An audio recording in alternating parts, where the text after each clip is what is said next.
టాలీవుడ్ కోలీవుడ్ మీదకి ఇప్పుడు బాలీవుడ్ నుంచి కాకుండా మాలీవుడ్ నుంచి గ్లామర్ సునామీ పెరిగిపోతోంది. ఆల్రెడీ పాన్ ఇండియా మూవీలకు హిందీ హీరోయిన్లు కేర్ ఆఫ్ అడ్రస్ అయితే మిగతా మూవీలకు మలయాళ కుట్టీలు కేర్ ఆఫ్ అడ్రస్ అయ్యారు. ఒకరు కాదు, ఇద్దరు కాదు, ముగ్గురు ముదుర్లకే టాలీవుడ్ కోలీవుడ్ ఫిదా అయిపోతోంది. ఇంతకీ ఎవరా ముగ్గురు ముదుర్లు? సప్త సాగరాలు దాటి రుక్మిణి వసంత చేసిన ప్రయోగం తన కష్ట ఫలితం కనిపిస్తోంది. ఆల్రెడీ కాంతారా సీక్వెల్లో బెర్త్ కన్ఫర్మ్ చేసుకున్న తనకి విజయ్తో జోడీ కట్టే ఛాన్స్ వచ్చిందట. రవితేజ మూవీలో కూడా ఈ లేడీకి దాడి చేసే ఛాన్స్ వచ్చిందని తెలుస్తోంది. మమితా బైజో అయితే మలయాళంలో మతిపోగొడితే తమిళంలో ఆఫర్ల వరదొస్తోంది. తెలుగులో రవితేజ, విజయ్తో పాటు రామ్ మూవీస్ కి ఈ లేడీ కేర్ ఆఫ్ అడ్రస్ అయింది. ప్రేమలు హిట్ అవ్వటం, టాలీవుడ్ తో పాటు కోలీవుడ్ లో కూడా మమితా బైజోకి గుర్తింపు దక్కడంతో లెక్కలు మారాయి.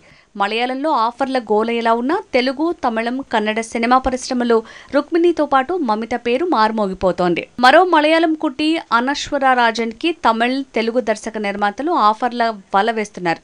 నేరులో తన పర్ఫార్మెన్స్ కి ఫిదా అయిన టాలీవుడ్, కోలీవుడ్ ఇప్పుడు తన డేట్స్ కోసం పిలుపులు పెంచాయి. గ్లామర్ గొప్ప విషయం కాదు, పర్ఫార్మెన్స్ కొత్త విషయం కాదు, కానీ గ్లామర్ తో పాటు పర్ఫార్మెన్స్ ఉండటం ఈ హీరోయిన్ల స్పెషాలిటీ.